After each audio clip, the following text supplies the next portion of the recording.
Welcome students. Today we are going to learn lesson of 10th English Kumar Bharti. Name of the poem is The Pulley written by George Herbert. About poet George Herbert 1593 to 1633 was a Welsh poet. He was a priest by profession. He wrote religious poems with a lot of imagery and consist. The poem exhibits a strange but two-way relationship between God and his worshippers. Though he has bestowed with his worshipper with all his blessings, somewhere he holds them up with a pulley drawn. To be grateful to him in all our endeavor. God gives so many precious gifts to the devotee, but at the same time, God also expects something in return. What does He expect? Why does He withhold? The pulley shows how God lifts man towards Himself with the pulley of restlessness. What is distinctly metaphysical about the poem is that a religious notion is conveyed through a secular scientific image. Let's start the poem. First stanza. When God at first made man, having a glass of blessings, standing by, let us, said he, pour on him all we can.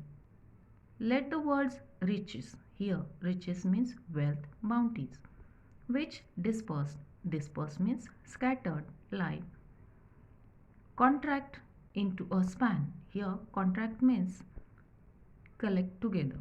Span means small space.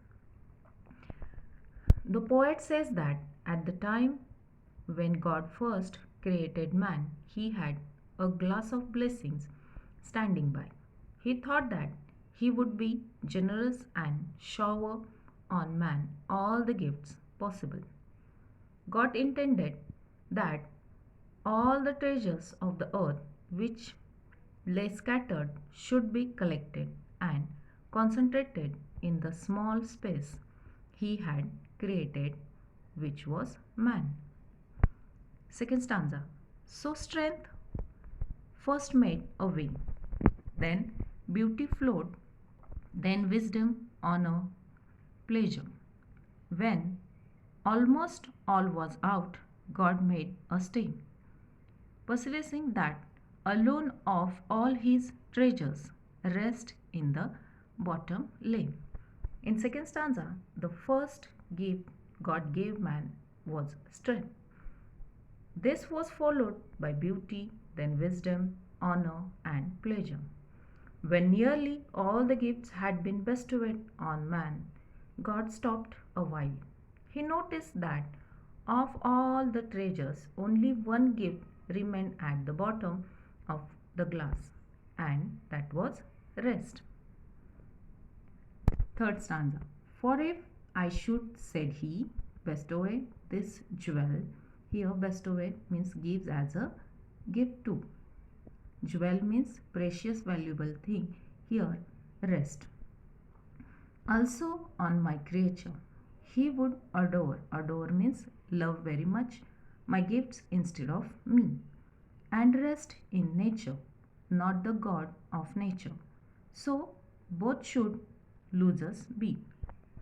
In the third stanza, poet says that God said to himself that if he bestowed this precious and valuable gift on his creation, man would love and worship only the gifts of nature and would not love the God who had created all the things in nature.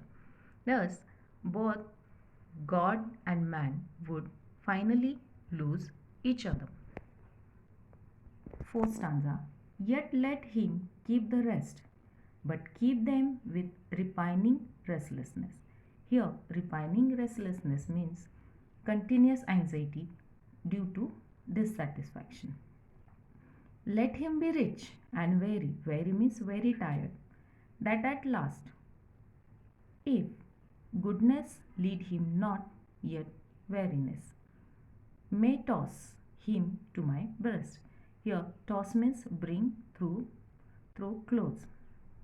In fourth stanza, poet says that so God let man retain all the other gifts, but at the same time he left man restless and continuously anxious and dissatisfied. He thought that man should be rich with the abundance of gifts, but he should always remain tired and restless. God reasoned that only then, at the end, if the quality of goodness did not lead man back to God, sure tiredness would draw man back to the God's heart. Hope everybody understood this poem. Thank you.